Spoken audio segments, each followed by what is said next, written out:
In this video, I'm trying to save thousands of dollars by removing serious rust on this Mazda 3 on my own. Wish me luck, guys. At first, we're going to unplug the negative battery terminal. But why do we need to unplug the battery? When you remove the negative battery terminal before welding, you theoretically make sure that you won't fry any electrical component. So I better be safe than sorry. I'm even going one step further and remove the ECU, because they aren't cheap.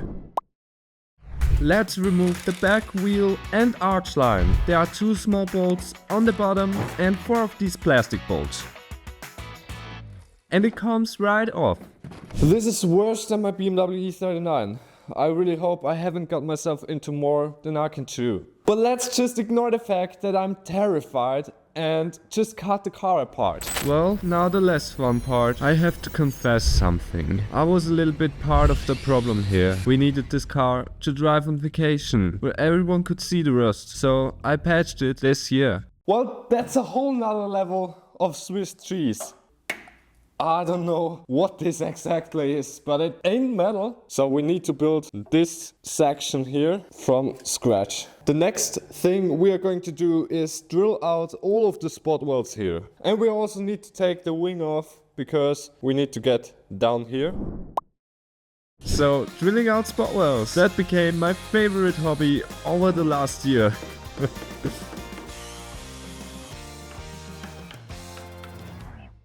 After that, we removed the wheel to take out the bolts that hold the fender and the arch line.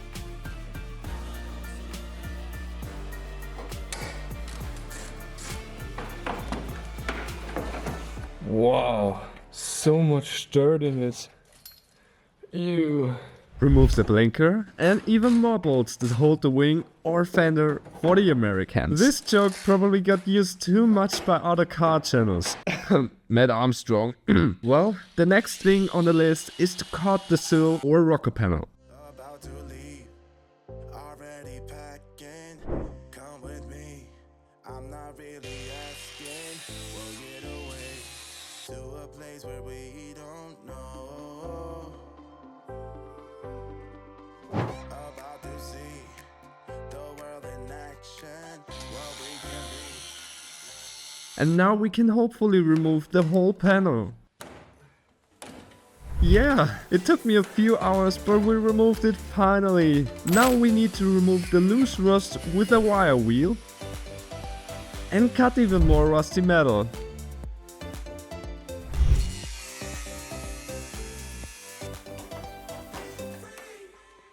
The pre-owner conserved these sills with some grease. Since this grease can burn quite easily, I decided to not take the risk and burn down the car. I've removed it by making it hot and letting it drip down. Well, since there are 3 layers, I decided to also remove the second one. This turned out to be a smart decision, because underneath there was rust. This section is causing me a headache, but here we are also removing the second layer for now. Once more, remove all the loose rust, cleaning and putting on some rust converter. Yesterday we removed the panel over here and now I sprayed everything down. Here we have some new metal which is now going to go on here. Here we are spraying on a layer of weld-through primer, and now it is time for welding. Here's the other piece. I'm marking and cutting out the unnecessary bits. Welding.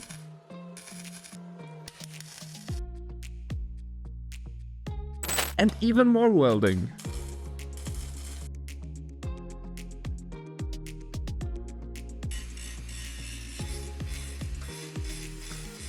And it looks new again. Now we are spraying on a layer of primer. The next step is to cut out a piece of 2mm thick steel for the checking point. Since the old metal was bashed in, I thought it is a good idea to strengthen this section. Perfect.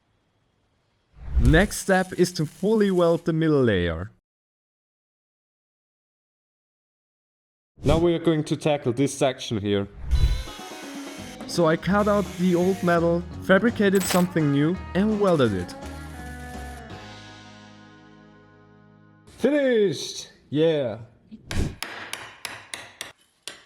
So now I'm welding in this piece here. I'm going to tack weld it first and then I'm going to bend the metal down. Since it wasn't fitting 100%, I pushed the metal a little bit in with a screwdriver. And now it fits perfectly. Here we are fabricating the rear checking point. Finished. That looks quite good.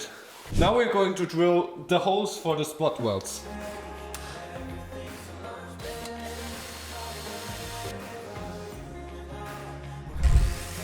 You know the drill? Protecting the inside of the metal by putting on a layer of primer. And again, welding.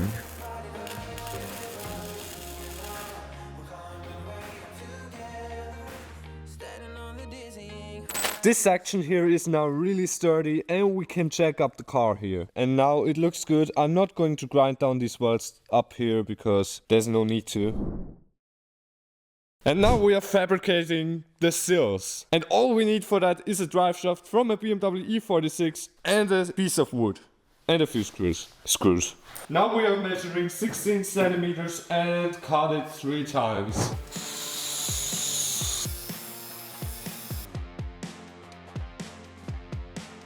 Now we are bending the edge on the bottom of the sill. Let's test fit it. Okay? Looks good. Well, the sill has a round shape. And now I'm using my drive shaft to bend it.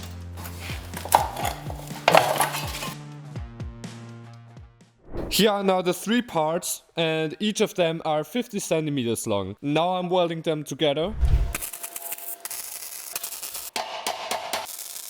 Here's the rocker panel. I know it ain't perfect, but I think for a car like that, where you don't want to spend thousands of dollars to repair it, it is good enough. Scuffing the surface of the new metal, cleaning, and spraying it with primer.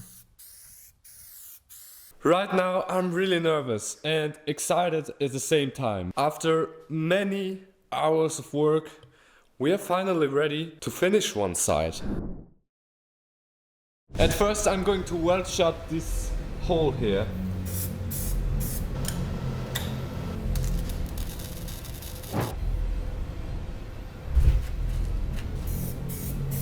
Since the new metal has a little bit of overlap, I decided to screw it in place and cut along the new sill. We now know for sure that it will fit. It is time. The final install of the rocker panel. I'm actually quite nervous because this has to fit properly now.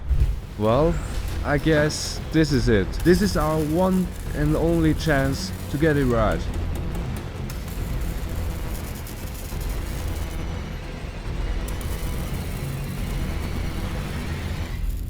But does it even look good? The whole rocker panel is going well together. And right now we just have to do the front here and here the back. So let's just remove the panel in the back and fabricate something new.